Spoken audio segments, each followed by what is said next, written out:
Super, bonsoir, merci à tous d'être là, merci Rebecca. On est ravis, on est super contents. Ça fait plusieurs mois maintenant qu'on a prévu cette rencontre, cette présentation avec Rebecca Bardet, qui est kinésithérapeute et qui va se présenter. Je la laisserai se présenter, bien sûr. Elle est formée et praticienne depuis plusieurs années à la méthode Feldenkrais, qui est une méthode, elle va l'expliquer mieux que moi, mais somatique, à laquelle j'ai été initiée moi-même il y a quelques années déjà, et puis au cours de plusieurs expériences de vie, notamment dans un camping qui proposait Mhm. des activités où il y avait une praticienne Feldenkrais et j'avais pratiqué des séances avec beaucoup de bénéfices pour moi. Puis après, voilà, j'ai un peu laissé tomber, je suis passée à autre chose.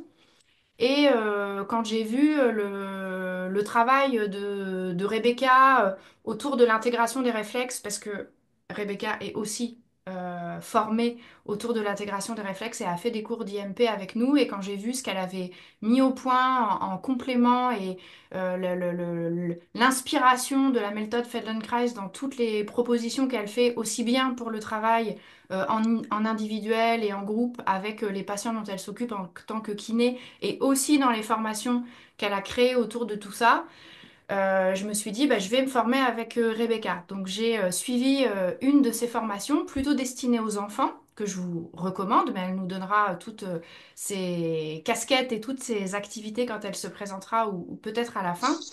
Et j'ai été, voilà, ça a confirmé en fait les bénéfices qu'on pouvait obtenir autant pour soi-même en tant qu'adulte et aussi dans notre pratique professionnelle à utiliser ces mouvements qui sont inspirés, issus de cette méthode Feldenkrais. Donc, j'avoue que moi, au départ, quand j'ai suivi la formation, quand j'ai démarré la formation, je m'étais dit, bah, je vais acquérir d'autres outils pour mes séances en IMP, en intégration motrice primordiale, avec les enfants que j'accompagne, parce que j'aime bien toujours continuer à me former avec des gens qui font des ponts, qui font des liens entre d'autres approches et le soutien de l'intégration des réflexes et de tous les schémas sensorimoteurs. Et puis en fait, j'ai surtout plongé à fond pour moi, parce que Rebecca, elle est très généreuse dans la quantité de fichiers audio et vidéo qu'elle nous communique pour pratiquer nous-mêmes en amont de la formation certaines séances Feldenkrais. Et donc, du coup, j'étais à fond. J'ai beaucoup, beaucoup pratiqué. Et donc, j'ai beaucoup appris aussi sur ma propre organisation corporelle. Et puis ensuite, j'ai suivi sa formation en distanciel. Et j'ai commencé à utiliser dès le départ, comme j'avais bien pratiqué sur moi, les outils avec les apprenants, mais surtout avec des adultes, en fait, finalement, paradoxalement, alors que la formation était plutôt à destination des enfants. Et j'ai eu un grand soutien avec ces propositions de mouvement pour les adultes qui présentaient des raideurs dans la chaîne postérieure, des amnésies sensorimotrices au niveau de leur bassin, des difficultés à s'ancrer dans le sol, des besoins aussi de retrouver plus de centrage corporel et retrouver leur axe corporel. Retrouver aussi leur capacité voilà, leur fluidité dans leurs mouvements, dans leur vie quotidienne et par rapport à leurs objectifs. Et donc, ça fait maintenant, je ne sais pas combien de mois, j'ai terminé la formation, 6 mois peut-être, 6 mois que j'utilise à fond au cabinet tous les apports théoriques et pratiques de Rebecca, que Rebecca m'a transmis. Donc, non seulement les outils eux-mêmes, mais aussi toute la philosophie et tous les principes de cette approche qui sont très très riches et qui vont nous aider aussi à aborder les apprenants d'une manière un peu différente. Et je dois dire aussi que ça m'a aidé à remobiliser des outils que je connaissais déjà et que j'avais appris via l'IMP, mais avec des principes d'application un petit peu différents. Et du coup, ça a potentialisé aussi les outils là en IMP qui sont déjà à notre disposition. Donc je me suis dit, je veux pas garder ça pour moi. Il faut que toutes les personnes qui sont intéressées par l'intégration sensorimotrice, que ce soit des étudiants en IMP ou d'autres approches autour des réflexes, ou ceux qui s'intéressent au corps, au mouvement, ou des thérapeutes, des rééducateurs qui sont intéressés par la fluidité du mouvement, les coordinations, les anses motrices, la sensorialité, ce serait très intéressant pour eux d'avoir une sensibilisation à cette approche.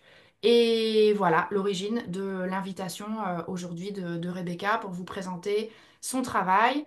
Donc il y aura une partie présentation un petit peu, on va dire, théorique, même si c'est pas de la théorie pure, et puis une partie pratique, parce qu'on a tenu aussi avec Rebecca à vous faire pratiquer, à ce qu'elle puisse vous faire pratiquer et découvrir pour que vous puissiez sentir dans votre corps ce qui se passe quand on pratique ce genre de mouvement. Donc, j'ai fini, je ne parlerai plus, c'est terminé.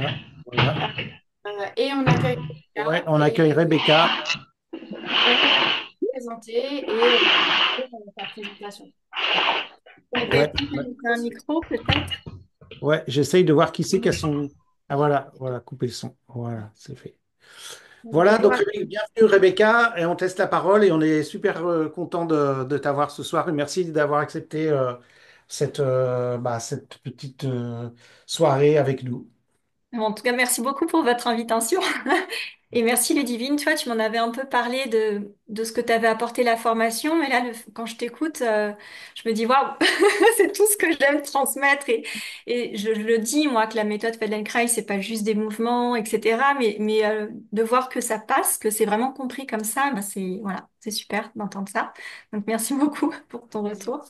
Et effectivement, cette pédagogie-là, moi, ça a eu le même effet sur moi, c'est qu'on peut la transférer ensuite à d'autres domaines et améliorer d'autres compétences qu'on avait déjà avant avec cette pédagogie-là, quoi.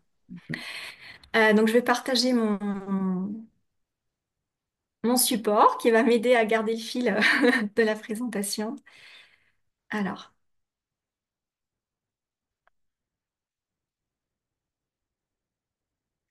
voilà, je vais le mettre en plein écran.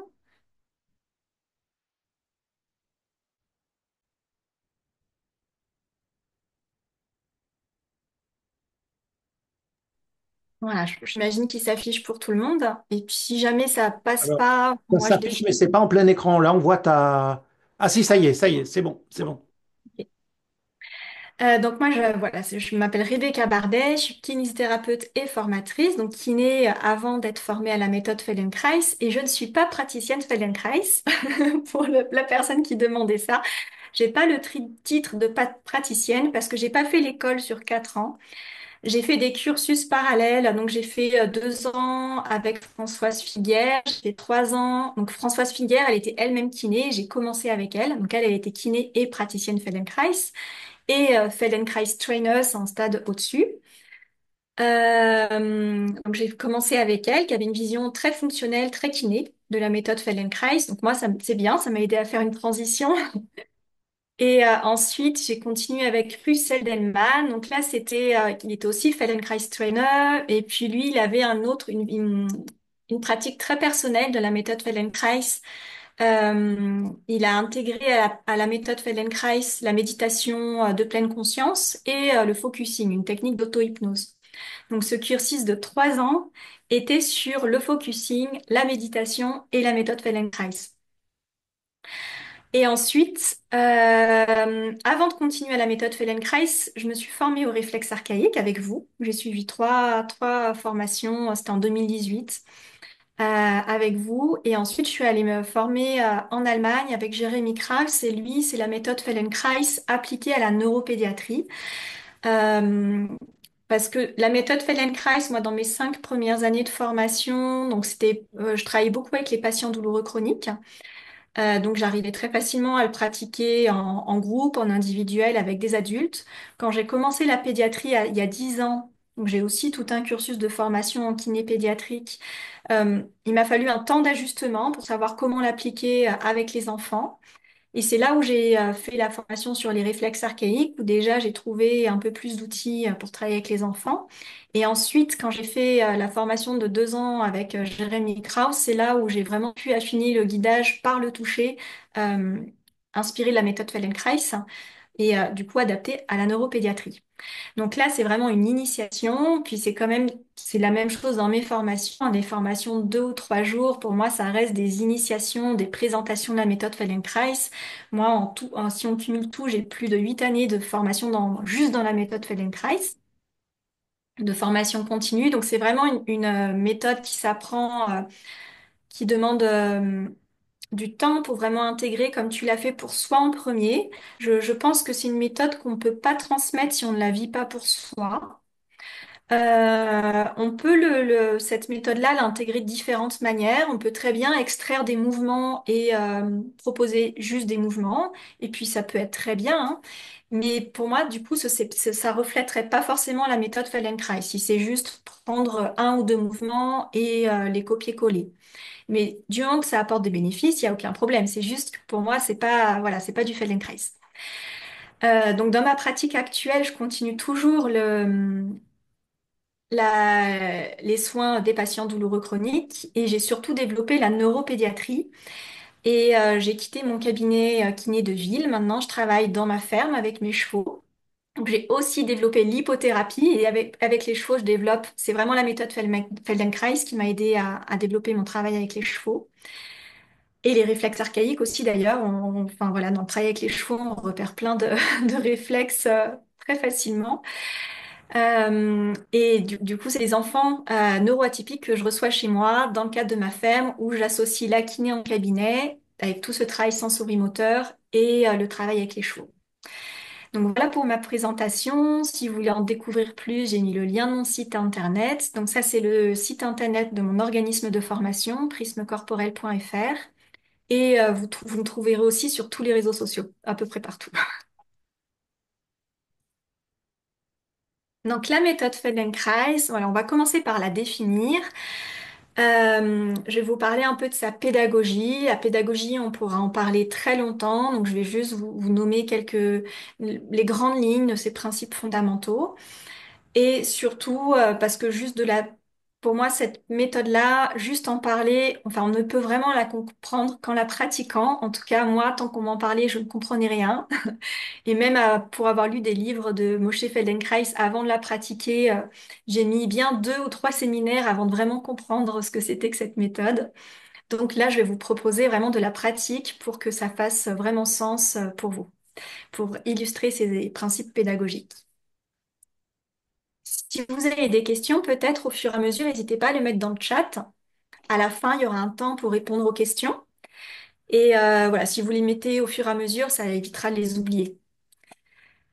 Donc là, c'est la définition telle que ils se définissent eux-mêmes, hein. Si on regarde sur Internet et que vous allez chercher la définition de la méthode Feldenkrais, donc déjà Feldenkrais, c'est le nom du créateur, hein, de Moshe Feldenkrais, qui l'a créé. Et la méthode Feldenkrais, par définition, c'est la prise de conscience par le mouvement. Donc ça, c'est tel que Moshe Feldenkrais la décrivait. Et dans cette définition-là, PCM, prise de conscience par le mouvement, ça désigne les ateliers de groupe. Et il ne précise pas, et je pense que c'est volontaire, il ne précise pas prise de conscience du corps par le mouvement. Même si lui, en pratique, il travaillait que sur le corps. Dans ses ateliers, il parle beaucoup du corps. Euh, et il fait très peu d'interprétations dans les ateliers de Feldenkrais. On parle de schéma corporel, on parle de fonction corporelle, on parle de sensorialité. Mais dans ces ateliers, il parle pas du tout du lien que ça va avoir sur la psyché.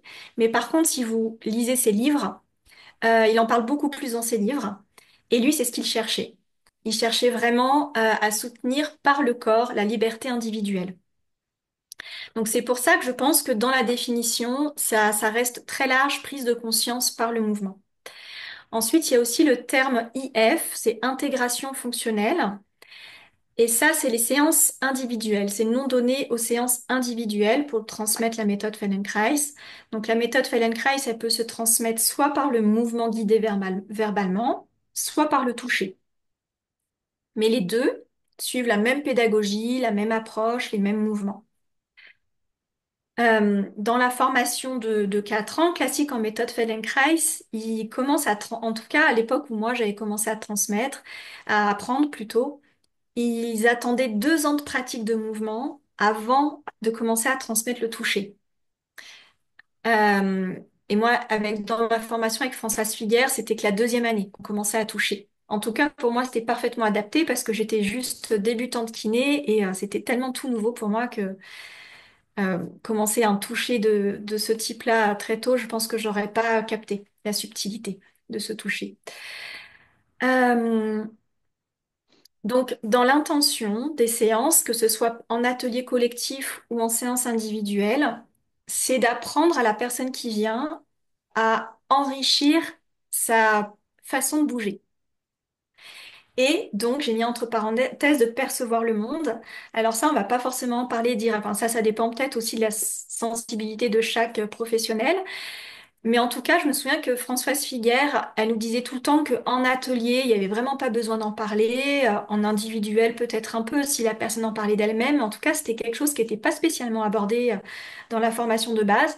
Mais par contre, c'est quasiment systématique. Et moi, dans tous les, j'en donne plus des ateliers collectifs, mais quand j'en donnais, les gens, ils nous partagent d'eux-mêmes quand on travaille sur l'ancrage. Mais ça, c'est des choses que vous vivez aussi avec les réflexes. Quand on travaille sur l'ancrage, quand on travaille sur l'équilibre entre la chaîne antérieure et la chaîne postérieure, il y a tout de suite des liens qui vont se faire avec d'autres sphères que corporelles. Donc, avec la méthode Press, il y a déjà cette intention-là, même si on la nomme très peu. Donc, à l'université aussi, ah, je vois qu'il y a des micros qui sont coupés. Si. Ouais. Ce n'est pas une approche thérapeutique, et ça, je me souviens de Françoise Figuère, elle insistait beaucoup dessus. Euh, parce que donc moi j'ai mis plus pédagogique, mais c'est moi qui ai mis le mot pédagogique. Je sais même pas si les praticiens Feldenkrais seront d'accord avec ça. Mais en tout cas, tout leur vocabulaire tourne autour de leçons de mouvement, euh, d'apprentissage et pas de soigner ou d'être thérapeute. Donc c'est pas du tout, moi en tant que kiné, c'était vraiment nouveau d'intégrer c'est une nouvelle posture pour moi, c'était une nouvelle posture professionnelle et aussi ça modifie des choses dans la relation avec les personnes qui viennent et dans notre vision aussi, dans ma façon de les voir aussi. De pas seulement les voir comme des malades, mais de voir comme des personnes qui sont en train d'apprendre, c'est très très différent, je trouve, pour un kiné, de voir ça. Euh, donc dans les principes pédagogiques, l'un des grands principes fondamentaux, c'est de réaliser le mouvement avec attention. Le mouvement avec attention, ça veut juste dire écouter ce qui se passe dans notre corps quand on est en train de réaliser le mouvement. Et c'est comme ça que pendant les leçons de groupe de Feldenkrais, le praticien va beaucoup poser de questions. Donc, il va proposer un mouvement, par exemple, tourner la tête de droite à gauche, si on reste sur un mouvement très simple. Et avec ce mouvement-là, il va dire, et comment vous respirez? Et que Victor, mon téléphone! voilà, si vous pouvez faire tout ça, attention à bien couper vos micros, s'il vous plaît. Que se passe-t-il dans vos épaules? Quelle est la fluidité du mouvement? Et quand il pose des questions, ça reste ouvert. C'est juste pour que la personne, elle apprenne à sentir ce qui se passe dans son corps, comment la respiration réagit ou pas, comment les autres parties du corps réagissent ou pas. Et le fait d'avoir cette attention particulière, c'est l'attention en elle-même qui va apporter des modifications sur la sensorialité ou sur l'organisation du mouvement du corps. Donc c'est là où, si on prend juste le mouvement et on extrait juste le mouvement en lui-même, on n'aura pas les mêmes bénéfices que si on a le mouvement plus la pédagogie. Donc le mouvement avec attention, c'est un premier grand principe fondamental qui n'est pas spécifique à la méthode Feldenkrais. C'est peut-être plus la manière de poser des questions qui est assez spécifique à cette méthode. Et c'est pas non plus un principe absolu parce qu'avec les enfants, euh, je vais les accompagner pour qu'ils apprennent progressivement à mieux sentir ce qui se passe dans leur corps, mais je vais pas leur demander d'être tout le temps conscient, tout le temps présent. Ça va rester quand même très ludique et très léger la séance. Donc le mouvement avec attention, là, c'est un peu la base. Et même si avec un enfant, on lui demande pas d'avoir la même attention que nous, en tant que praticiens, on a toujours cette attention sur notre corps pendant qu'on est en train de travailler avec l'autre. Et je pense que le fait d'avoir cette attention sur notre corps pendant qu'on travaille avec l'autre, ça aide aussi l'enfant à développer cette capacité pour lui-même, même si on n'a pas cette exigence-là pour lui. Un deuxième principe fondamental qui est aussi commun avec le travail sur les réflexes archaïques. En tout cas, moi, quand j'ai fait mes formations avec Paul et Ludivine, il y a pas mal de principes fondamentaux que j'ai trouvés en commun. C'est de respecter le confort, le plaisir, la fluidité. Et ça, en tant que kiné, c'était nouveau pour moi. C'est qu'il n'y a pas besoin de forcer, il n'y a pas besoin d'en faire 3 tonnes pour s'améliorer. Et il n'y a pas besoin même de d'étirer pour s'assouplir. Ça, c'était très nouveau pour moi. Et on va rechercher le mouvement le plus possible, le plus fluide possible, le plus facile possible. Donc il y a certains mouvements parfois au début qui sont difficiles, qui sont saccadés, mais on va chercher au fur et à mesure des mouvements qu'on propose dans une séance à chercher le plus de fluidité possible et à rester dans ce qui est possible. Et il y a une grande phrase de Feldenkrais que j'ai pas écrit là, c'est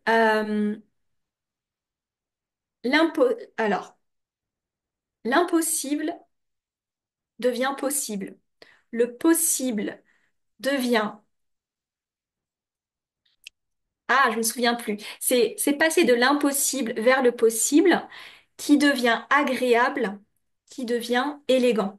C'est vraiment toute une progression où plus on cherche la fluidité, la facilité du mouvement, plus il devient beau en lui-même.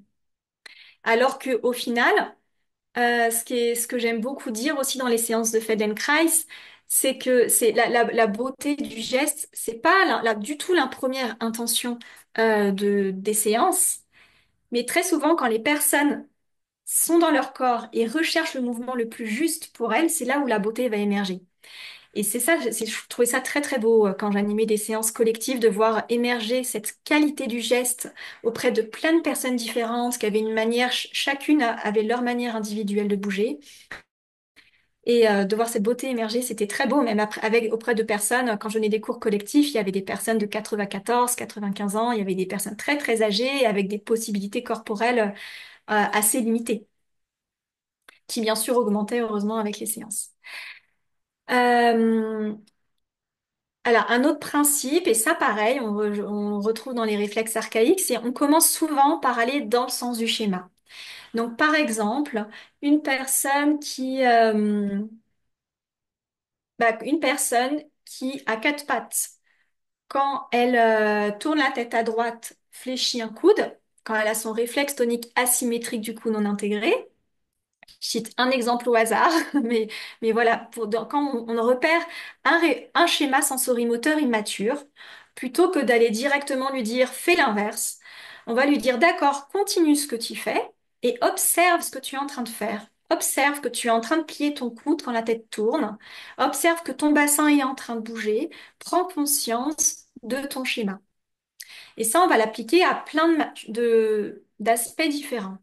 Par exemple, euh, il y a une séance type où la personne elle est allongée sur le côté, et on lui demande d'allonger le bras vers le plafond pour allonger le bras derrière elle. Et il y a beaucoup de personnes dans ces mouvements des épaules qui vont avoir tendance à bloquer la respiration.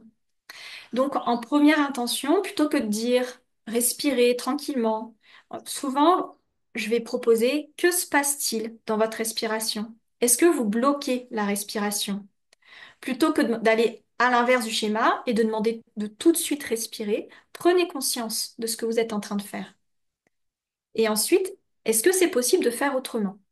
Et parfois, c'est pas possible dès le début. C'est là où nous, on doit proposer des variations, tout un travail de conscience pour que la personne puisse varier ses schémas. Donc, c'est là où il y a une grande phrase aussi de Feldenkrais qui dit qu'il n'y a pas de bon ou de mauvais mouvement. L'important, c'est d'avoir le choix. C'est pas mauvais en soi quand on fléchit la tête, fléchir les coudes. Ça devient limité quand on sait faire que ça. C'est pas mauvais en soi de quand on amène la tête en arrière, amener une extension dans l'ensemble de son dos. C'est juste limité. On a tous besoin d'avoir ce type de coordination. C'est juste limité quand on a que cette coordination-là qui est possible. Et ça, on va l'appliquer à tous les schémas sensorimoteurs du corps. Donc, dans la méthode Feldenkrais, il n'y a aucune connaissance des schémas sensorimoteurs, des réflexes archaïques, des schémas primordiaux que moi j'ai appris ensuite avec Paul et Ludivine. Et c'est là où justement les formations avec Paul et Ludivine m'ont beaucoup aidé à améliorer mon utilisation de la méthode Feldenkrais. Donc Ludivine, elle a dit ça avec ma formation, que la pédagogie l'avait aidé à approfondir. Ben, moi, ça m'a fait pareil avec eux. Ça m'a aidé à approfondir aussi l'utilisation de la méthode Feldenkrais. Et en plus d'intégrer bien sûr des techniques, des approches qu'ils montraient dans leur formation. Ensuite, un autre principe qui est aussi commun avec les réflexes archaïques, c'est la variation. Là, la variation, elle va être appliquée sur plein d'aspects différents. Ça va être, je vous l'ai dit, j'en ai parlé tout à l'heure sur la variation de la coordination. Donc, on commence par aller dans le sens du schéma, puis ensuite, on va proposer différentes coordinations possibles par rapport au schéma immature pour progressivement que la personne puisse avoir le choix. Donc, par exemple, dans une autre séance type, la bascule du bassin. Quand on fait cette séance-là allongée sur le dos, quand on propose à la personne de venir faire une et une rétroversion du bassin, nous, on va chercher à voir comment le mouvement se répartit dans l'ensemble du dos et comment la tête ressent le mouvement du bassin. Donc ce dont je vous parle, ça parle aussi de la phrase «Si chaque partie du corps joue bien son rôle, le tout peut mieux fonctionner».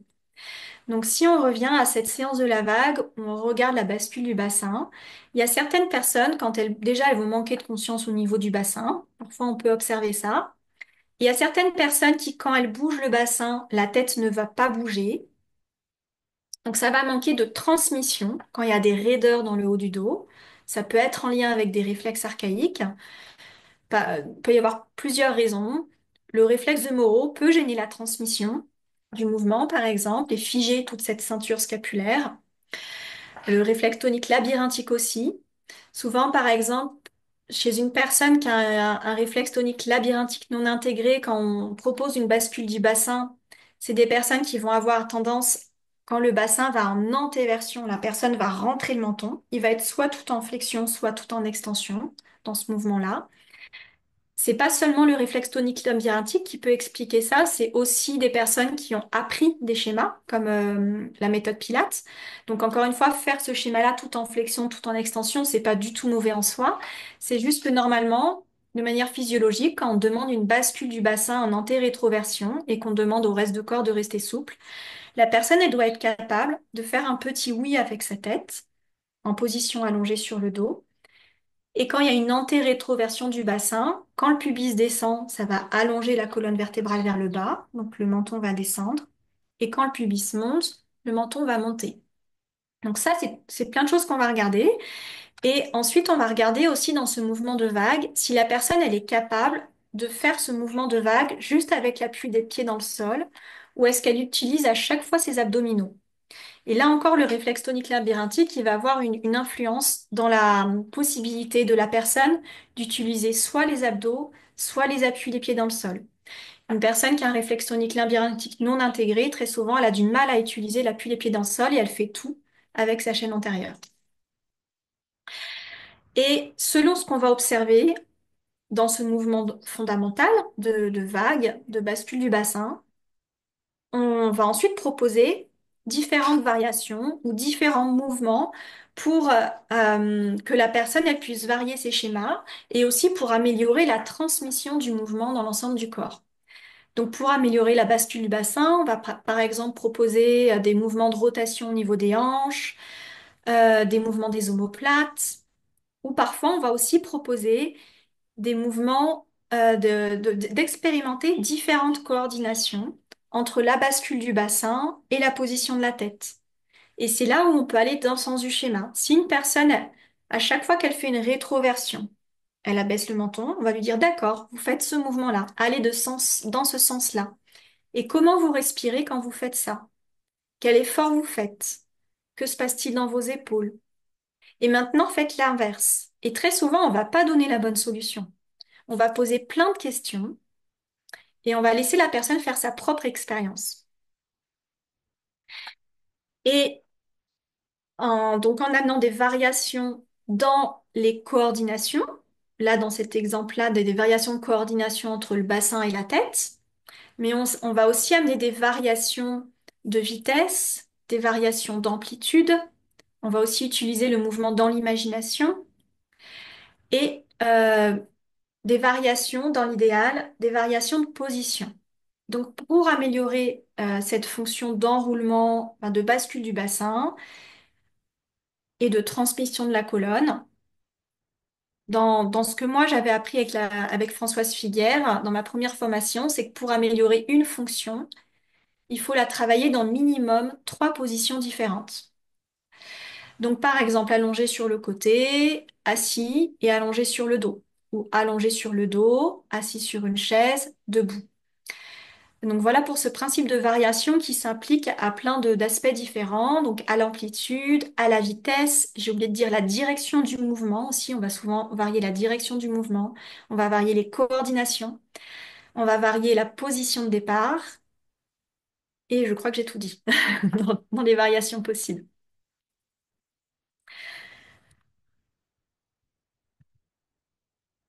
Donc dans les objectifs de la méthode Feldenkrais, voilà, ça je l'ai dit au départ, mais enfin voilà, si vous vous intéressez, il y a plusieurs livres que Feldenkrais a écrits lui-même.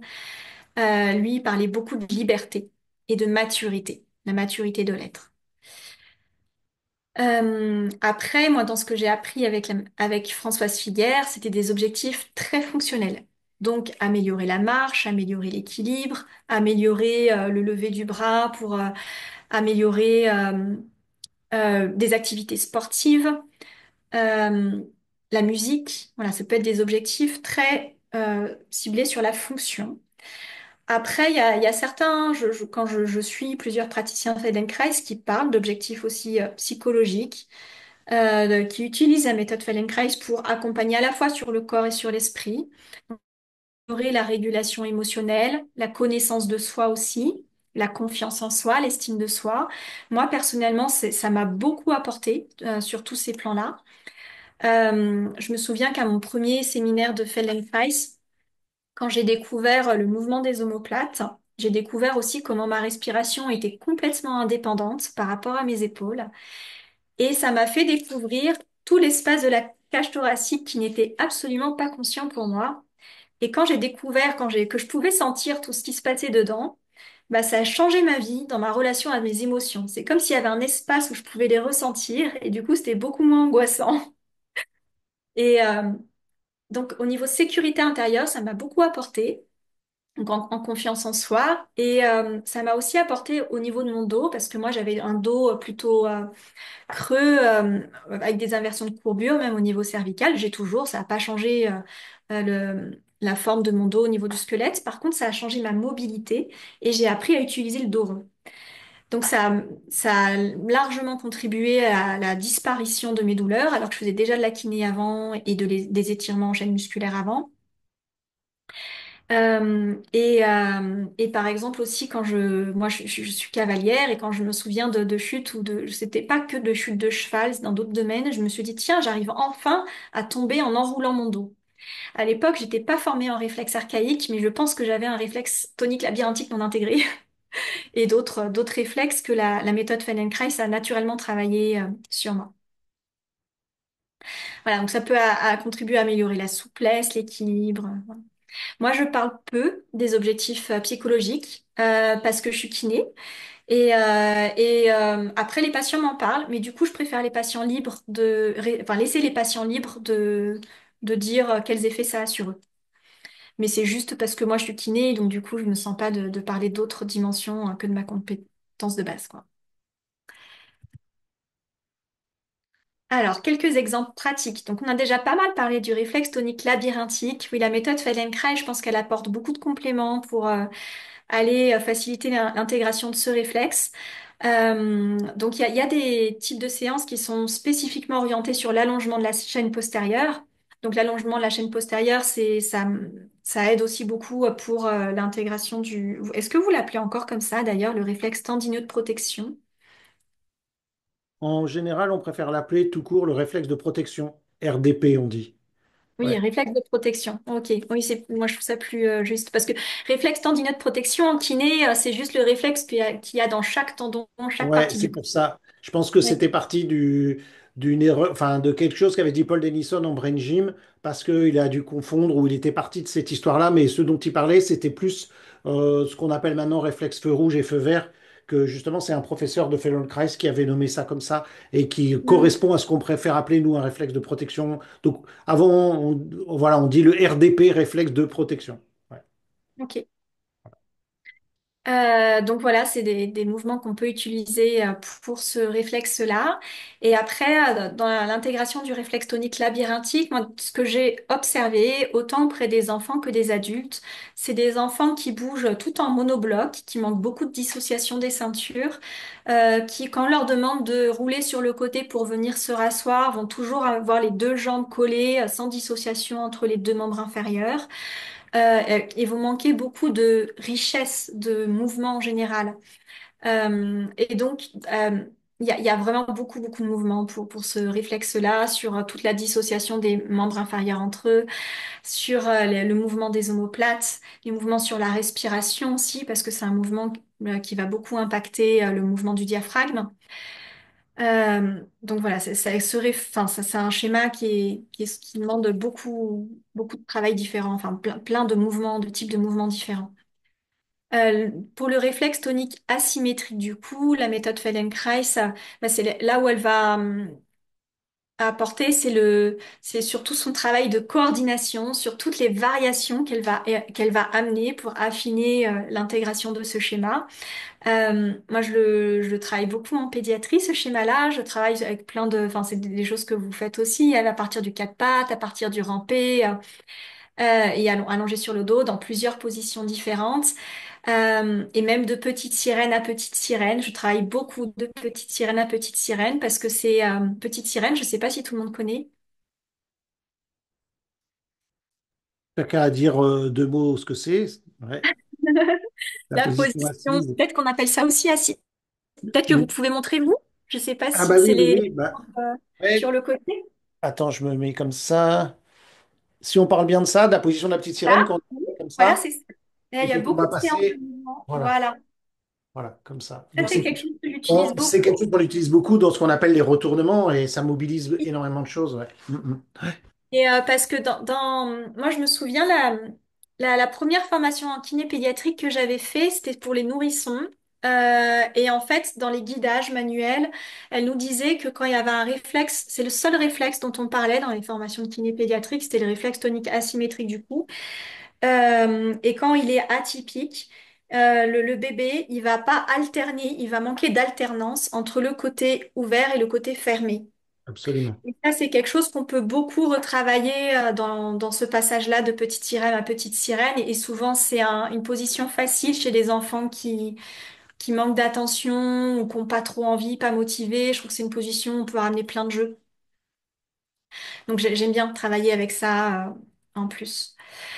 Le réflexe de Galant aussi, parce qu'il y a tout ce travail sur les inclinaisons. Voilà, je vais pas tout pouvoir travailler tout pouvoir développer dans ce webinaire, mais euh, ouais, il y a pas mal de séances sur l'inclinaison, sur le travail de dissociation, d'apprendre à dissocier les parties du corps, puis de les relier entre elles, pour faciliter l'intégration, de la maturation de ce schéma. On va arriver à l'exemple pratique du jour.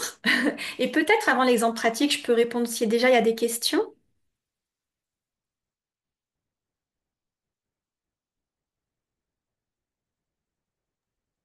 Alors, je vois pas vraiment de questions, non, à part quelqu'un qui avait des questions techniques, mais sinon, il n'y a pas de questions sur ta présentation pour l'instant. Ouais, Si j'en vois quelqu'un veut pas. poser une question, voilà, et puis sinon, on enchaîne avec la pratique. Donc pour la pratique, vous pouvez vous allonger sur le dos. On va parler de la réaction de Landau. Donc la réaction de Landau, moi je me souviens que on avait vu dans la formation avec vous pas mal de mouvements. Donc il y a des mouvements peut-être que vous avez déjà expérimentés. Là c'est surtout pour vous faire expérimenter la pédagogie de la méthode Feldenkrais. Et vous pouvez commencer à allonger sur le dos. Et après, quand vous reviendrez ainsi, en fait, pour améliorer cette réaction-là, cette maturation du tonus des extenseurs, on ne fait pas que ça, bien sûr, en Feldenkrais, et on reviendra dessus après.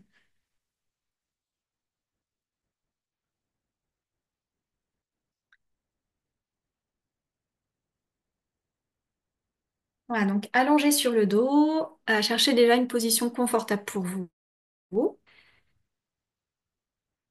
Et prenez le temps de sentir quelle empreinte votre corps laisse sur le sol.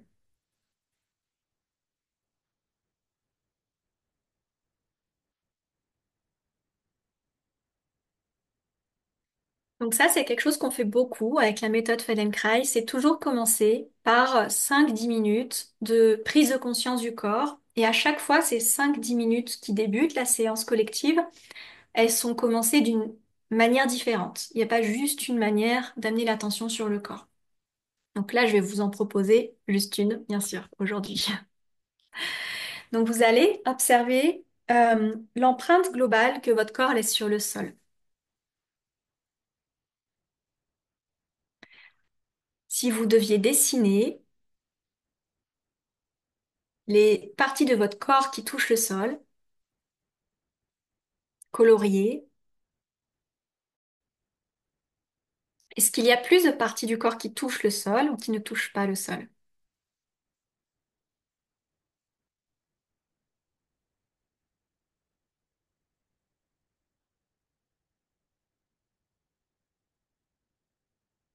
Et ce qui est important, c'est pas ce qui est vrai, c'est pas grave si vous savez pas forcément répondre à la question. Ce qui est important, c'est juste d'apprendre à sentir et à se poser des questions, à écouter.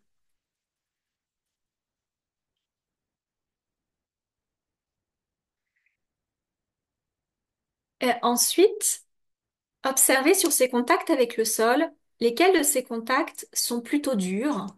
Est-ce qu'il y a des parties du corps où vous sentez que ce sont plutôt les os, le squelette qui touchent le sol? Est-ce qu'il y a des zones qui touchent le sol où vous sentez que c'est plutôt mou,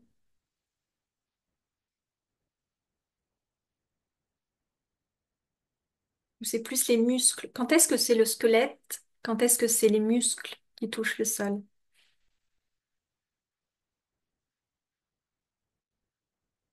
Et est-ce qu'il y a des différences entre les deux côtés?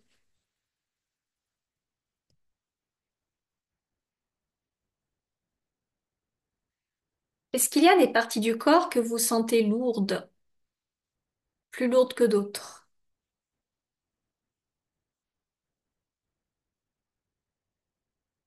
Est-ce qu'il y a un côté qui paraît plus lourd que l'autre? Ou est-ce que le bas du corps paraît plus lourd ou plus léger que le haut du corps? Parfois c'est la tête qui paraît lourde, parfois c'est les jambes, ou juste une jambe, ou juste une partie du corps.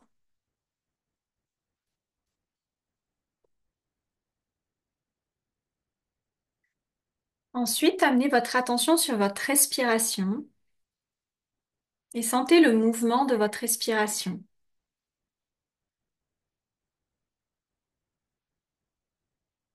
Où va le mouvement spontané de votre respiration?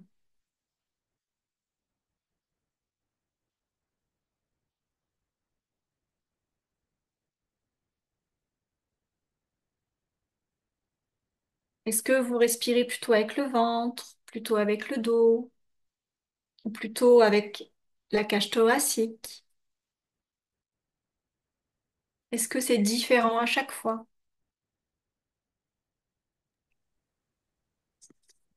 Et est-ce que vous pouvez écouter votre respiration sans chercher à la modifier? Il n'y a pas de bonne ou de mauvaise manière de respirer. L'important, c'est d'avoir le choix.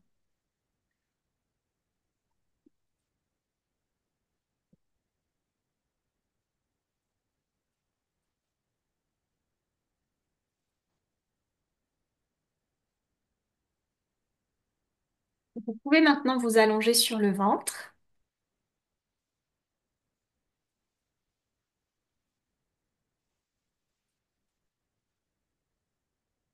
et vous allez poser les deux bras de chaque côté de la tête, une joue sur le sol. Et vous allez tranquillement redresser la tête pour aller regarder comme si une petite fourmi grimpait sur le mur qui est en face de vous et que vous vouliez regarder cette fourmi grimper le plus haut possible sur le mur en face de vous. Donc vous redressez la tête et le dos pour suivre cette fourmi du regard. Et quand vous redressez la tête, dès le début du mouvement, sentez sur quelle partie du corps vous prenez appui. Quelle partie du corps initie le mouvement? Vous allez refaire ce mouvement-là 2 ou 3 fois, mais pas plus. Et en écoutant, quel effort vous faites? Quel effort ça vous demande de soulever la tête? Est-ce qu'elle vous paraît lourde? Le mouvement est léger.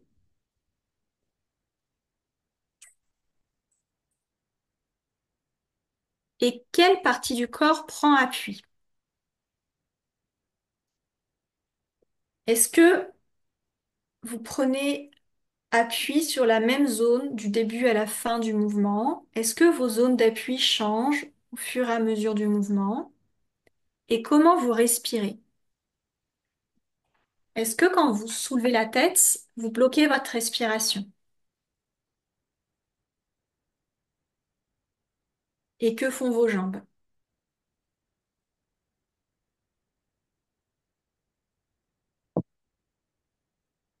Et faites une pause.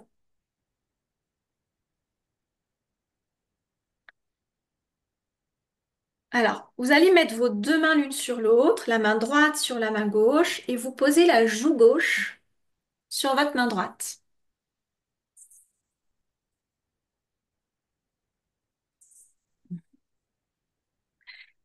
Et vous allez glisser l'épaule droite et l'omoplate droite vers l'oreille droite. Et ensuite, vous accompagnez le retour du mouvement. Et vous recommencez plusieurs fois ce mouvement. Vous amenez l'épaule et l'omoplate vers l'oreille droite et accompagnez le retour du mouvement. Et vous ne prenez que l'amplitude qui vient facilement. Il n'y a pas besoin de faire toute l'amplitude disponible. En général, Feldenkrais, il disait faites maximum 70% maximum de l'amplitude maximum. Donc vous pouvez faire que 50%, 40%, 60% de l'amplitude maximum. Restez dans ce qui est fluide, facile, avec la même présence à l'aller et au retour.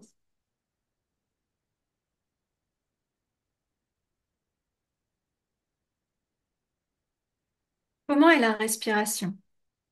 Est-ce que vous retenez la respiration quand vous bougez l'épaule droite?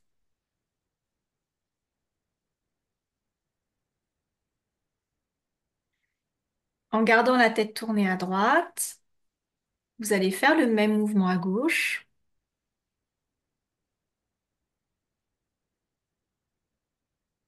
Vous amenez l'épaule gauche en direction de l'oreille gauche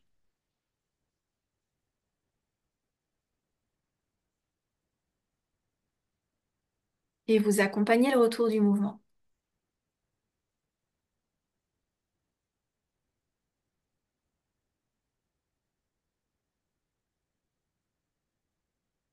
Ouais, cherchez le mouvement le plus fluide possible.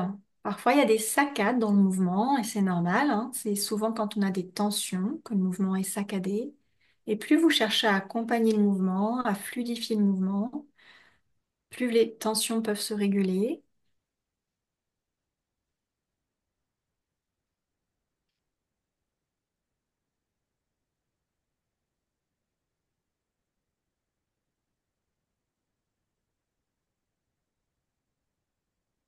Comment est la respiration quand vous bougez l'épaule gauche? Et est-ce qu'il y a des différences entre l'épaule gauche et l'épaule droite? Est-ce qu'il y a l'une des deux épaules qui avait l'air d'avoir un mouvement un peu plus saccadé que l'autre?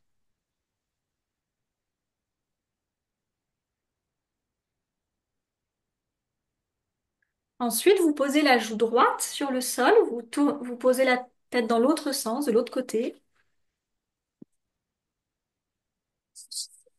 et vous faites le même mouvement. Commencez avec l'épaule gauche, l'omoplate gauche,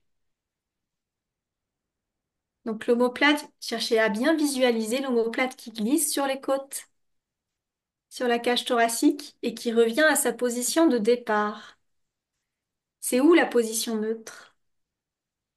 Quand l'épaule est relâchée, elle se met où?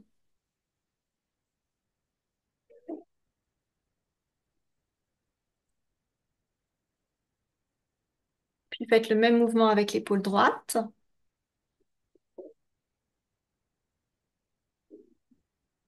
Et que se passe-t-il dans le haut du dos, dans la cage thoracique, quand vous bougez vos omoplates?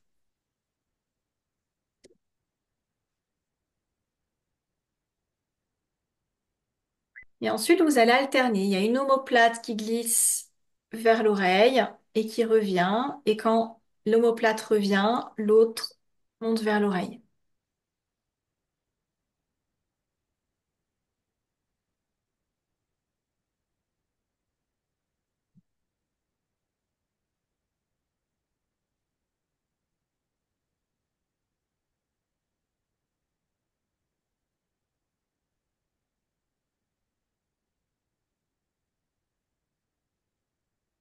Et en alternant, observez s'il y a des différences entre les deux côtés. Et est-ce que la position de la tête change le mouvement des omoplates? Vous pouvez continuer le mouvement des omoplates et changer la tête de côté. Et observez, quand la tête est à droite, est-ce que c'est l'épaule droite ou l'épaule gauche qui bouge plus facilement?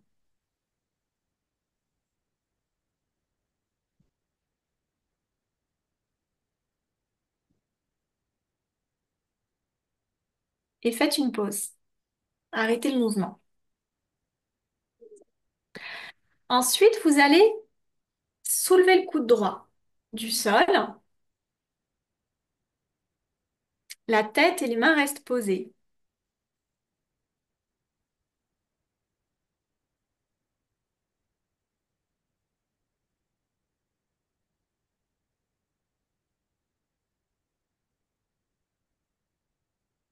Et observez ce qui se passe dans l'omoplate quand le coude droit se soulève.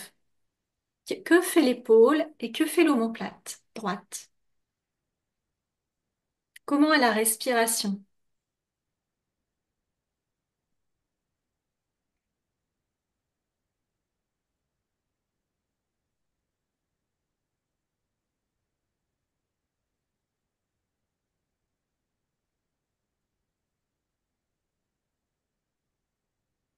Et où va le poids du corps? Est-ce que vos contacts ou vos appuis changent quand le coude droit se soulève?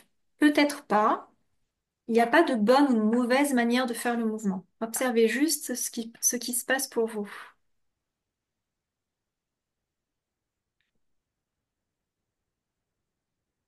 Et ensuite, toujours avec la joue gauche posée, la tête tournée à droite, soulevez le coude gauche.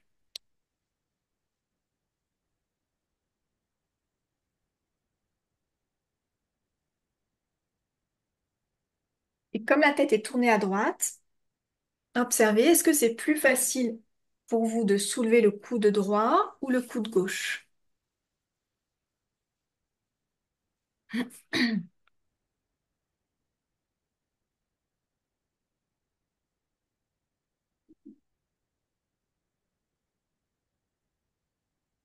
Et changez la tête de côté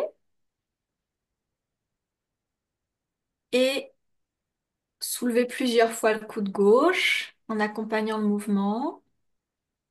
Observez le mouvement de la cage thoracique. Est-ce qu'il est le même d'ailleurs à droite et à gauche? Est-ce que votre épaule, l'omoplate et la cage thoracique accompagnent le mouvement de la même manière des deux côtés?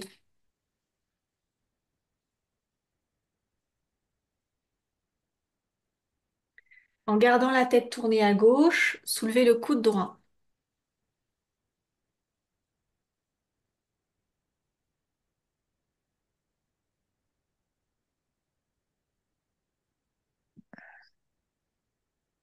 Comment est la respiration? Comment sont les mâchoires?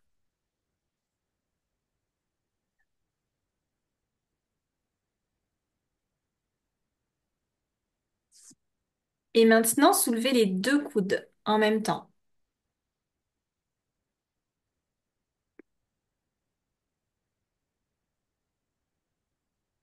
Puis posez les bras et la tête comme vous voulez.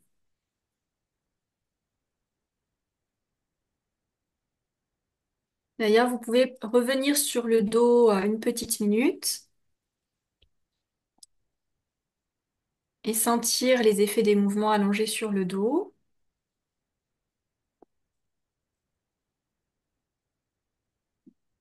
Comment sont les contacts avec le sol?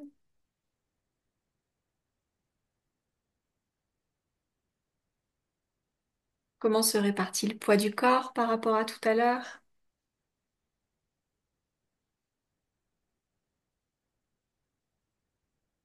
Et comment est votre respiration?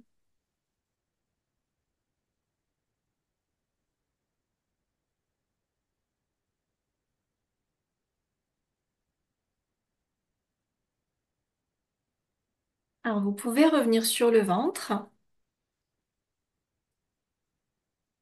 les deux bras de chaque côté du visage, euh, la joue gauche posée au sol, la tête tournée à droite. Et maintenant, vous allez soulever le genou droit sans soulever le pied droit.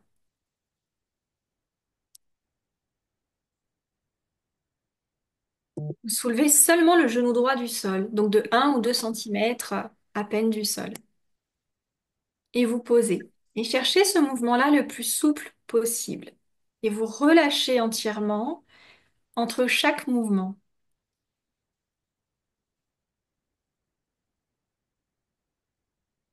Comment est la respiration?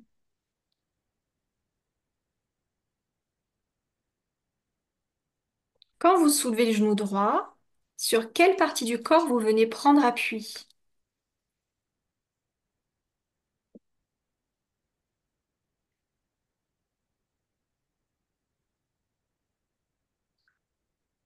Relâchez le genou, soulevez la hanche droite.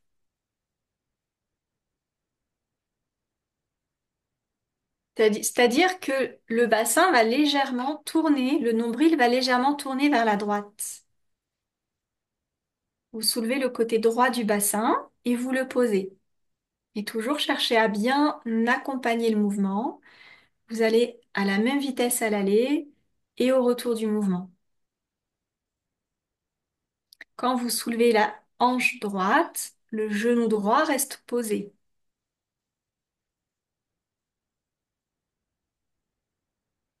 Comment est la respiration?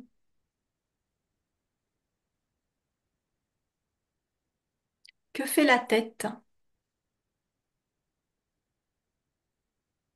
Est-ce que la tête ressent le mouvement du bassin?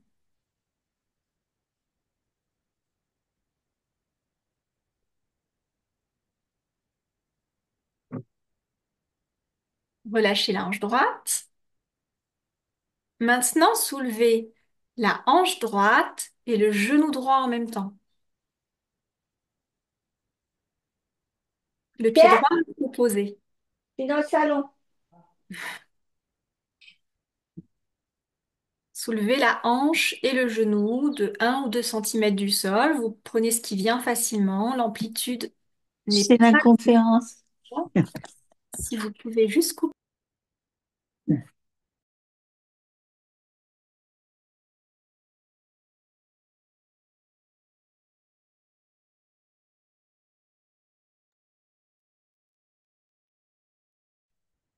Donc vous soulevez la hanche droite et le genou droit en même temps et vous posez la hanche et le genou en même temps. Et observez d'ailleurs, est-ce que la hanche ou le genou arrive à se soulever en même temps? Est-ce que vous voulez d'abord soulever la hanche puis le genou ou d'abord le genou puis la hanche? Et vous allez varier justement ce tempo, cette organisation du mouvement. Vous allez expérimenter de soulever la hanche et le genou en même temps. Vous allez ensuite expérimenter soulever d'abord le genou puis la hanche, Puis vous allez expérimenter soulever la hanche et le genou. Et entre chaque mouvement, vous relâchez entièrement.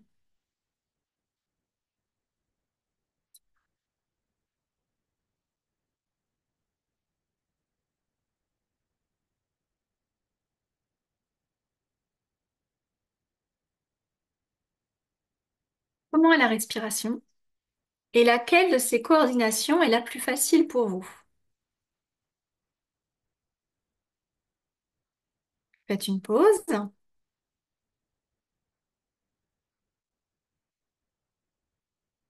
Et maintenant, vous allez soulever la hanche, le genou et le pied de 1 ou 2 centimètres par rapport au sol.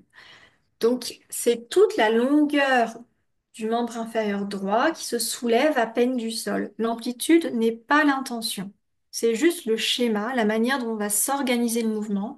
C'est là où nous mettons, nous, notre attention. Donc, quand vous soulevez l'ensemble de la cuisse droite, du genou et de la jambe droite et du pied droit, de quelques centimètres par rapport au sol, sur quelle partie du corps vous venez prendre appui? Et comment est votre respiration? Est-ce que quand vous soulevez la jambe droite, vous avez tendance à bloquer la respiration? Cherchez le mouvement à faire le moins d'efforts possible. Comment la jambe droite peut être la plus légère possible?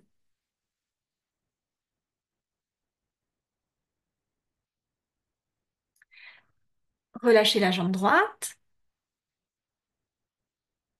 et tournez la tête à gauche. Et la tête tournée à gauche, donc la joue droite posée sur le sol, continuez le même mouvement de la jambe droite. Vous soulevez la cuisse, le genou, la jambe, le pied de quelques centimètres à peine du sol et vous accompagnez le retour du mouvement, vous relâchez entièrement.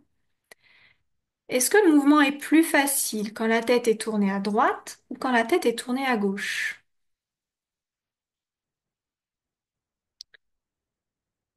Sur quelle partie du corps vous venez prendre appui et que se passe-t-il dans le dos quand la jambe droite se soulève?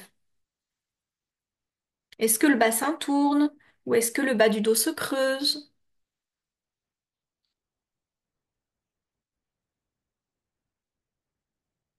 Ensuite, vous allez varier l'écart de la jambe droite par rapport à la jambe gauche. Parfois, la jambe droite, elle va être collée à la jambe gauche et vous soulevez la jambe droite. Ensuite, vous écartez la jambe droite de la jambe gauche et vous continuez de soulever la jambe droite dans différentes positions. Et observez, est-ce que la jambe vous paraît plus légère ou moins légère? Est-ce que le mouvement est plus facile ou moins facile en fonction des différentes positions de la jambe droite?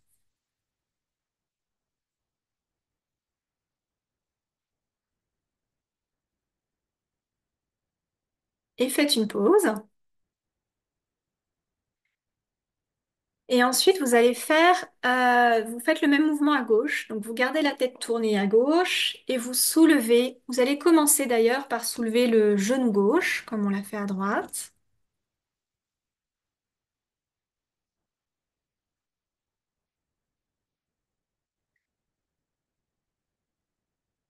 Et relâchez le genou. Ensuite, vous soulevez la hanche gauche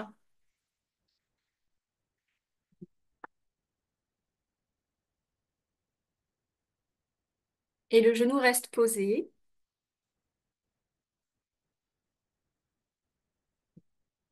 Et quand vous soulevez la hanche gauche, le bassin roule, le bassin tourne vers la gauche. Cherchez le minimum d'effort possible pour soulever la hanche gauche.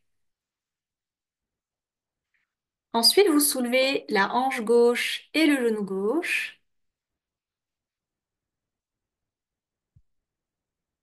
Et comme tout à l'heure, explorez différentes coordinations possibles. Parfois, c'est la hanche qui se soulève avant le genou.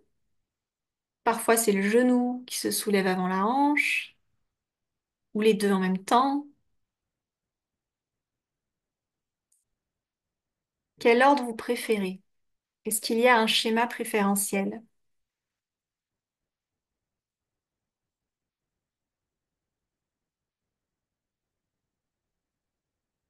C'est mon petit garçon qui vient toquer à la porte. Ensuite, vous allez soulever la hanche gauche, le genou gauche et le pied gauche en même temps. Toute la longueur de la jambe gauche. Mais de quelques centimètres à peine du sol. Et dès le début du mouvement, sentez sur quelle partie vous venez prendre appui. Et observez aussi dès le début du mouvement, est-ce que l'organisation du mouvement est la même entre la jambe gauche et la jambe droite? Et si vous sentez des différences, c'est normal. On a tous des asymétries.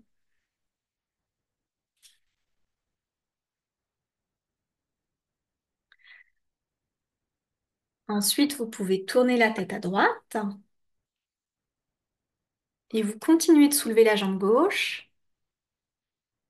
Et comme tout à l'heure, vous pouvez varier la position de la jambe gauche.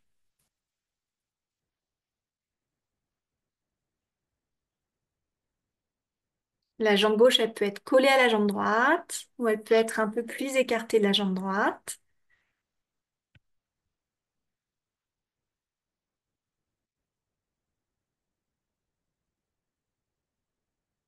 Et faites une pause.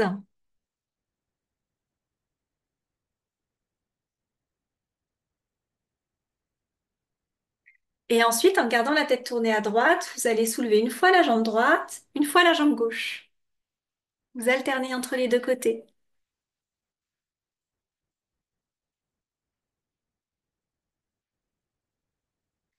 Est-ce qu'il y a une jambe qui paraît plus légère que l'autre?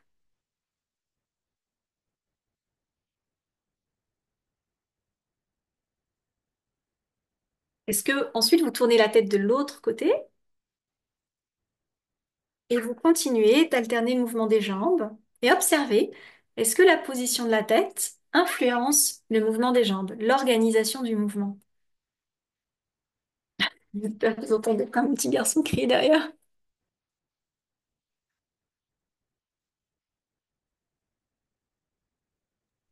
On l'entend pas.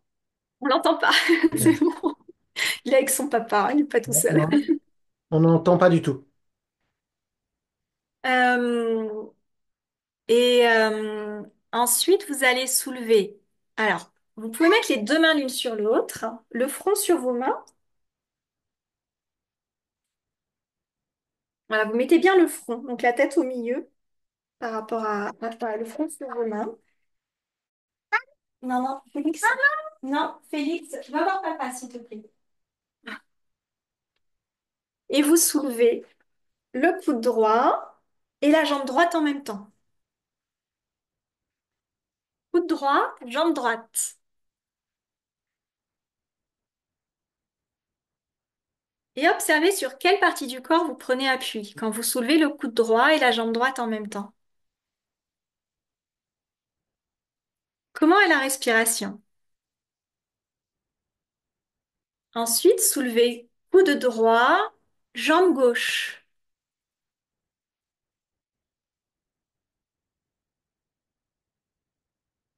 Est-ce qu'il y a l'une des deux coordinations qui est plus facile pour vous que l'autre?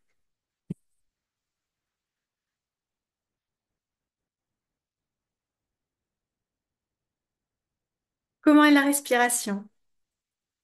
Ensuite, soulevez coude gauche, jambe gauche.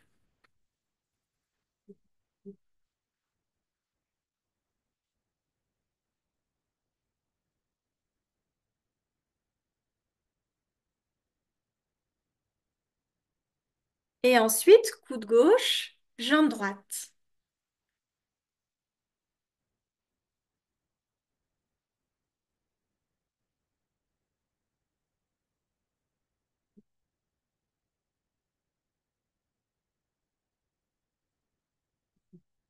Et ensuite, soulevez les deux coudes, mais pas les jambes. Que se passe-t-il dans les omoplates? Et à chaque fois, accompagnez le retour du mouvement. La tête reste posée, soulevez juste les coudes, mais pas la tête. Comment est la respiration?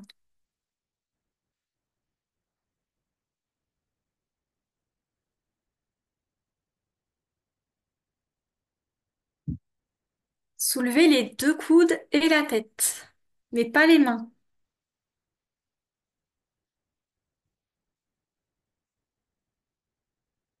Quelle partie du corps prend appui?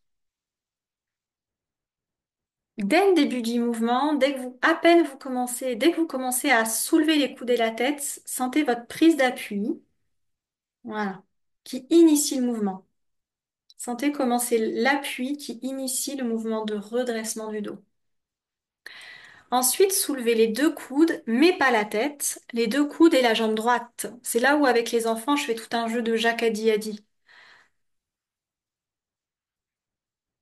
Les deux coudes et la jambe droite, soulevez les deux coudes et la jambe gauche, soulevez les deux coudes et les deux jambes, mais pas la tête.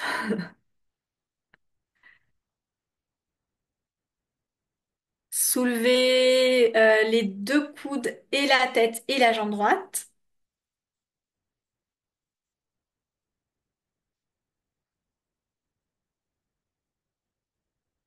Soulevez le coude droit, la jambe gauche et la tête.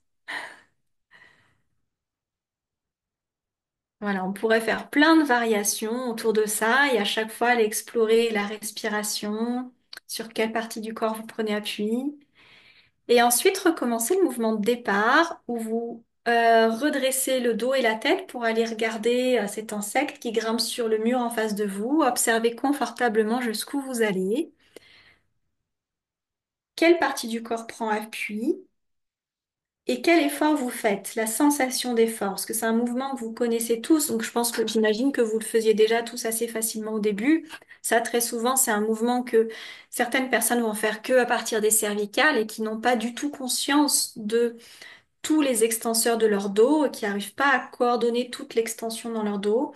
Et donc là, avec cette séance-là, on va amener, là, je vous ai proposé quelques variations, mais en vrai, il y a plein de séances pour faire ça. L'idée, c'est d'aller aider la personne à prendre conscience de comment prendre appui sur son bassin pour soulever tout l'ensemble du dos, comment utiliser tout l'ensemble de son dos et des omoplates pour soulever la tête.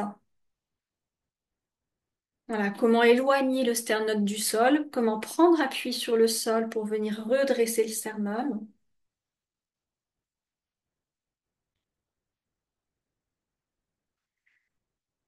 Et ensuite, vous pouvez revenir sur le dos et sentir les effets des mouvements allongés sur le dos. Et ce que j'aime bien faire sentir dans cette séance, c'est que là, on a travaillé tout un schéma en extension. Et allongé sur le dos, ça n'a pas forcément creusé le dos. Alors, ça a des effets très différents d'une personne à une autre. Il n'y a pas une bonne manière de vivre ces mouvements-là ou une bonne manière de ressentir ces mouvements-là. Mais même en travaillant l'extension, ça va pas forcément creuser. Pour les personnes qui ont un dos creux, comme moi par exemple, c'est pas du tout une séance qui accentue mon schéma. Donc là, observez les contacts avec le sol et aussi votre respiration. Le fait d'avoir travaillé tout ce schéma en extension, est-ce que ça a eu une influence sur votre respiration? Est-ce qu'elle descend plus dans le ventre ou au contraire, est-ce qu'elle monte plus dans la cage thoracique ou est-ce qu'elle va plus dans le dos? Et peut-être qu'elle est la même qu'au début. Observez juste pour vous les différences. Comment vous respirez maintenant?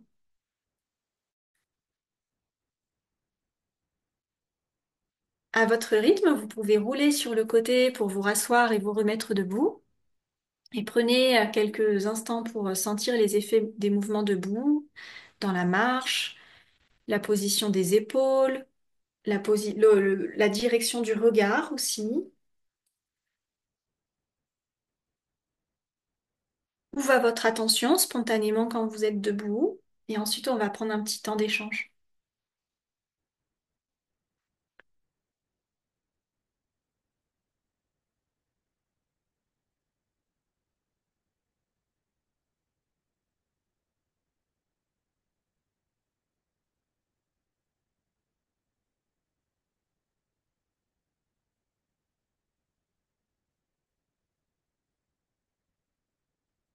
que tout le monde est encore là.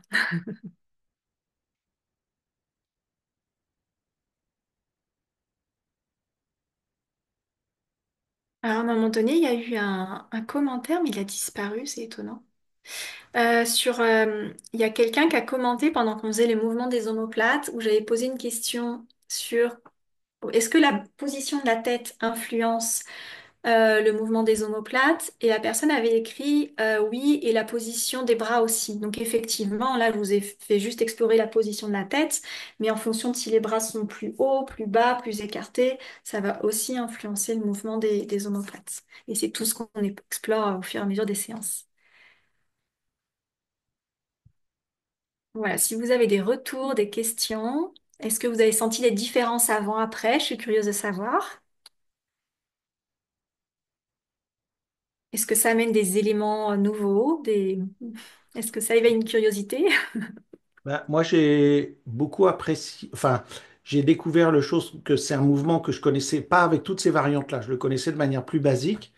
Et évidemment, on explore le landau et donc on travaille l'extension. Mais j'étais très surpris quand tu nous as fait remettre sur le dos de ce que tu as dit, qu'effectivement, on a fait de l'extension et pourtant on va se sentir plus relâché en flexion. En fin de compte, le dos est plus enraciné enfin tout le corps est plus enraciné dans le sol. On pourrait imaginer l'inverse, mais je l'avais jamais fait. Moi, j'avais exploré sur le ventre, mais sans repasser sur le dos et donc sans observer ce sur quoi tu as mis l'accent, sur le fait que on travaille l'extension, mais c'est pas pour ça qu'on va se retrouver le dos creux après ça. Et ça, Ou c'est dos très raide. intéressant. Et c'est très important parce que les kinés, parfois, on a peur de travailler l'extension. En pédiatrie, avec tous ces schémas d'extension, parfois, on a peur, c'est genre le truc qu'il faut pas, le truc mauvais. Alors que, justement, ce que j'aime beaucoup dans cette phrase de Feldenkrais, c'est qu'il n'y a pas de bon ou mauvais mouvement. L'important, c'est d'avoir le choix. Et que en Feldenkrais, ce qu'on va beaucoup chercher à travailler, c'est la régulation du tonus. Et que en améliorant la fluidité, même si on va que dans un sens, vu qu'on travaille beaucoup sur l'accompagnement du mouvement et le relâchement entre chaque séance, et ben à la fin du séance, qu'on soit que dans la flexion ou que dans l'extension, à la fin de la séance, il y a toujours une meilleure régulation entre la flexion et l'extension. Ça, pour moi, c'était très nouveau ouais, avec la méthode Feldenkrais. Donc, plus de prise de conscience de ma cage thoracique, à la fin une respiration plus vague sur le dos, plus de prise de conscience du haut du dos sur le sol. Oui. Et ça, c'est très souvent le cas avec cette séance, et c'est ce que je disais souvent quand je demande ces séances, ce type de mouvement-là à des personnes en cours collectif qui ne pratiquent pas de yoga ou qui n'ont pas d'autres méthodes, très souvent ils vont soulever que la tête comme ça, sans utiliser toute la cage thoracique. Et d'ailleurs, moi, c'était avant la méthode Feldenkrais, c'était une zone vraiment floue que je sentais absolument pas. Et cette séance va vraiment améliorer l'utilisation de cette zone. Bah super, un autre commentaire, c'est passionnant. Depuis longtemps, je pense que je devrais m'intéresser au Feldenkrais. Ça va me faire passer à l'acte, tant mieux, si ça vous donne envie. Oui. Je veux bien faire un retour, Rebecca. Moi, j'ai perçu surtout les différences entre droite et gauche sur mon maillon faible qui sont les glissements des omoplates. Et, et effectivement, la rotation de la tête a un impact sur ce qui se passe. Et aussi, j'ai remarqué, enfin, une manière pour moi de remarquer au-delà des tremblements sur les relâchements ou des saccades sur les relâchements, qui sont une manière de remarquer que voilà, je suis pas forcément très à l'aise avec le mouvement. C'est aussi que quand je monte et que je lève mes omoplates, je suis obligée de caler mon inspire et mon expire dessus. J'ai du mal à garder une respiration normale, en fait, fluide, autonome par rapport au mouvement que je suis en train de faire. Et donc, quand je monte mon omoplate, par exemple, vers l'oreille, j'inspire et quand je la redescends, j'expire. Mais si j'essaye de respirer, d'avoir des cycles respiratoires normaux, dissociés du mouvement, c'est beaucoup plus difficile pour moi sur cette zone-là. C'est moi, en tout cas, moi j'étais complètement, avant j'associais tout le temps la respiration au mouvement des épaules. Et il y a que dans cette méthode-là où on m'a dit qu'on pouvait dissocier. Avant, c'est comme si on n'avait pas le choix, il fallait, que c'était la bonne solution de souffler quand on enroule et d'inspirer quand on fait ça. Donc c'est une coordination qui est utile, qui est très bien, mais en vrai, on gagne beaucoup plus en liberté quand on apprend à dissocier. Donc c'est des conditionnements en fait, hein, à défaire, quoi.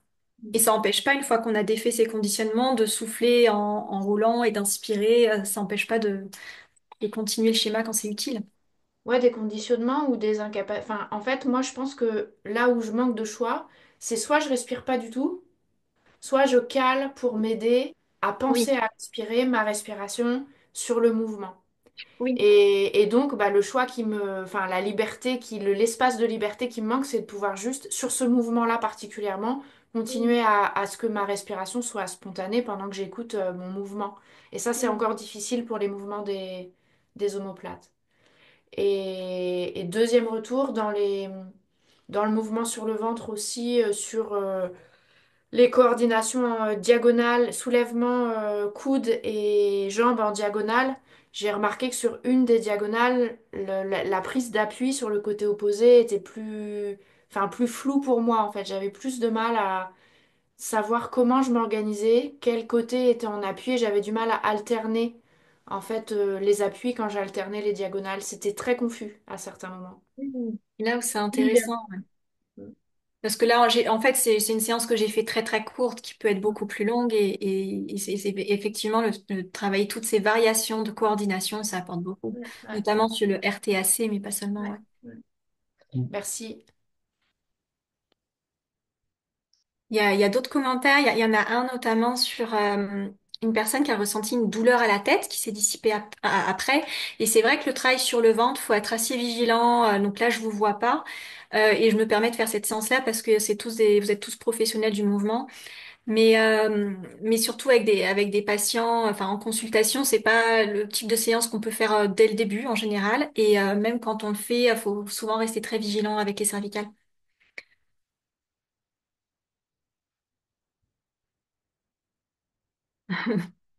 Il y a une personne qui a failli qui a trouvé la séance très relaxante. Voilà, ça a des effets différents sur chaque personne. Non, mais c'est très intéressant. Moi, j'aime ce croisement avec évidemment les schèmes des réflexes. Ici, je sais bien que Feldenkrais, il a fait des centaines et des centaines il appelle ça des leçons. Ici, ce qui est intéressant pour moi, c'est que évidemment, on peut passer toute notre vie à étudier le Feldenkrais j'encourage tout le monde à le faire, évidemment, c'est très intéressant. Moi, j'ai eu la chance de rencontrer le Feldenkrais quand j'avais 20 ans d'avoir pratiqué ça. Et puis ensuite, j'ai connu les réflexes et j'ai pas fait de lien entre les deux. Et ce n'est qu'après, quand j'ai redécouvert le Feldenkrais plus tard, Et Thomas Anna. voilà, Ouais. par l'approche de Thomas Hanna, l'éducation somatique, que lui, il retravaille sur des schèmes spécifiques liés au stress et en particulier liés au réflexe, que je me suis dit, et là je me redis la même chose en vivant ça avec toi, mais bon sang, on peut explorer comme ça tous les schèmes des réflexes. Les réflexes, ce sont en fin de compte des schèmes basiques qu'on a présents génétiquement et on peut tous les explorer pour pouvoir comme tu dis, avoir un choix sur chacun de ces schèmes. Et tu vois, ce qu'on fait en IMP, on dit souvent en IMP qu'un des buts qu'on a, c'est de lever les amnésies sensorimotrices pour ramener plus de conscience sensorimotrice. On pique cette terminologie à Thomas Hanna en éducation somatique, mais en fin de compte, tout ce qu'on fait en IMP, on fait par exemple de l'isométrique, on fait du tactile, on fait des différents types de mouvements, on fait, bref, plein de choses. Mais là, ce que tu viens de nous proposer, c'est une autre manière d'intégrer finalement le réflexe de l'endo. Parce que toi, tu vois les choses de ce point de vue-là, toi qui as cette double, ou même triple casquette avec ta casquette de kiné, c'est-à-dire que le fait d'explorer le schème que tu viens de nous faire vivre autour du lando, en fin de compte, nous permet de reprendre le contrôle dessus et donc, dans un certain moyen, d'intégrer le réflexe. Ah oui, je pense que c'est un moyen d'intégration et ça n'empêche pas après d'utiliser pour chaque personne du sensorimoteur, d'autres techniques manuelles quand il y a C'est besoin. ça. C'est ça. Mais moi, c'est très... En fait, quand j'ai fait les formations avec vous, euh, comme je travaillais beaucoup avec les nourrissons à cette époque-là, l'isométrique, je pouvais pas du tout l'utiliser. Donc j'ai dû apprendre à faire un lien. Et Feldenkrais, j'arrivais pas encore à l'époque à l'utiliser avec le nourrisson. C'est venu progressivement. Et du coup, j'ai dû faire un lien entre les réflexes archaïques. Et c'est clairement les réflexes archaïques qui m'ont aidé à travailler avec la méthode Feldenkrais, à adapter Feldenkrais au nourrisson, avec toute l'analyse de ces schémas sensorimoteurs. Et avec le nourrisson, j'utilise quasiment que mon utilisation de la méthode Feldenkrais. Avec les enfants plus grands, j'intègre plein d'autres outils, avec les adultes aussi. Mais, euh, mais oui, pour moi, c'est une manière d'intégrer les réflexes archaïques. Oui. Ouais, c'est super. Et Est-ce que par contre, la connaissance des réflexes m'a énormément aidé à cibler, à prioriser. Enfin, ça a énormément aidé mon analyse du mouvement, quoi. oui, oui, oui, c'est super. Et est-ce que toi, tu t'es penché sur l'idée je suis désolé parce que Ludivine, elle a fait la formation avec toi et pas moi, donc peut-être que je vais poser une question dont je devrais avoir la réponse, d'explorer d'autres schèmes réflexes, le Moro, le RTAC, le RTSC, le RTL, tout ça. Je suppose qu'il y a plein de possibilités pour explorer plein de trucs. Je veux dire plein de mouvements de Feldenkrais par rapport à Oui, chaque type de réflexe. voilà, c'est ça. Ouais, ouais. Oui, oui, oui, oui, bien sûr. Après, moi, dans ma formation, je fais pas forcément le lien. Euh, je dis pas cette séance-là, c'est pour intégrer ça. Voilà. Mhm. Je dis plutôt voici les réflexes, voici comment les tester. Non, non, Félix, j'ai bientôt fini. Tu retournes avec papa, s'il te plaît. Euh, Et, euh, et du coup, pour intégrer, vous pouvez faire tel mouvement. Mais les mouvements de Feldenkrais, en fait, ils sont. Un mouvement de Feldenkrais va travailler sur plusieurs schémas. ok, ok, ok. C'est long pour ton enfant. Bon, super, Mais super. c'est super. Je On pense que va. c'était Ouais, une bonne organisation, enfin une bonne ouais, ouais. sensibilisation. Et merci beaucoup pour la partie, enfin, de pas avoir pris trop de temps non plus pour la partie théorique pour qu'on ait le temps de pratiquer parce que je pense que c'est vraiment essentiel. Et on serait vraiment ravis.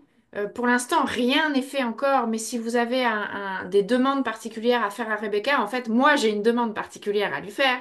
C'est que j'aimerais qu'elle venir chez nous faire une formation pour nous initier quand même un peu plus que cette mini sensibilisation à sélectionner en fait quelques leçons, quelques mouvements issus de la méthode Feldenkrais les plus en lien avec euh, ce que tu, ce que tu estimes qui compléterait bien le bagage et les outils d'un accompagnant en intégration motrice primordiale. Parce que ce qui est chouette, c'est qu'on t'a pas fait tout le cursus jusqu'à la certification, mais tu as un bon échantillon de bonne vue quand même de ce qu'on fait en IMT. Et voilà, et l'idée, ce serait de pouvoir te faire intervenir pour que tu nous enseignes certains mouvements en lien avec ce qui nous intéresserait le plus de pratiquer selon toi. Moi, j'ai déjà ma petite idée de ce que j'aimerais que tu nous enseignes en présentiel, parce que là, je trouve que ce serait très intéressant de faire ça avec toi en présentiel.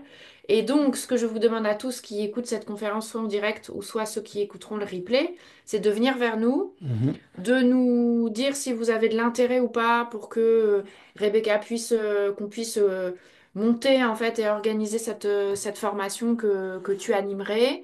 Est-ce que vous avez un intérêt pour ça? Est-ce que vous trouvez ça chouette? Et puis après, si on a suffisamment de retours positifs de votre part, bah, nous, on se penchera avec Paul sur Mhm. l'organisation et puis on cherchera à ce que Rebecca nous fasse une place dans son planning pour l'inviter à Caen et ou ailleurs, on verra, ou à Paris, ou enfin, on verra où ce sera le plus simple, quoi. Vous pouvez vous inscrire sur la newsletter de l'IMP si vous allez sur reflex.org. En bas de la page d'accueil, il y a la newsletter et on envoie de temps en temps des newsletters sur les prochains invités. On va revoir les cours avec Tim Anderson. C'était un énorme succès. Là, on avait 90 personnes. C'était un énorme succès il y a quelques mois, donc il revient. Il y a 100% des gens qui ont suivi le cours sur le fascia et la respiration qui veulent refaire un cours avec lui. Donc, on va redonner une autre formation sur cet expert mondial du fascia David Lesondac. David Lesondac. Et voilà, et si un jour Rebecca est partante pour faire quelque chose, ce sera avec un Avec grand tout plaisir. plaisir. Ah, Ouais, ouais, elle a dit oui, oui, J'avais oui. parlé un peu du Kibin, mais oui, j'ai plein d'idées. Comment faire le lien avec, en tout cas, les réflexes qui sont vus dans votre premier séminaire, au cœur C'est du ça, mouvement, c'est ça, votre c'est ça. premier Ouais, séminaire. ouais, Voilà. ouais. Et le lien avec la méthode Feldenkrais, oui. ah ouais, ouais. Mm, Après, j'ai plein de demandes aussi, et puis tu diras si ça te paraît cohérent, parce qu'il faut pas non plus trop dénaturer ton travail, et puis rester sur quelque chose d'approche aussi des schémas globaux. Je pense que c'est quelque chose garder en tête parce que c'est très important. Et je vois Après, il que y a des gens qui Émilie, sont... Émilie, elle dit, pour avoir déjà eu la chance de suivre une de ses formations, donc de Rebecca, Ouais. un gros oui, parce que Émilie, elle est ostéopathe, accompagnante en IMP, Mm. et elle a suivi des cours avec toi, et donc elle dit un gros oui, parce qu'elle voit les liens qu'il y a à Et faire. elle s'occupe elle accompagne des personnes qui sont douloureux chroniques aussi, Ouais, comme ouais, toi. Donc, ouais. Et super. bah, je pense Ah, que merci à tous, hein. mission accomplie. Ouais, merci, c'était Merci beaucoup à vous tous. Oui, ouais, j'étais une très super contente. présentation. Eh ben, on vous libère. Bonne soirée à tous. Merci Rebecca. On se tient au courant pour la suite Ouais. et bravo pour ton travail et à bientôt, j'espère.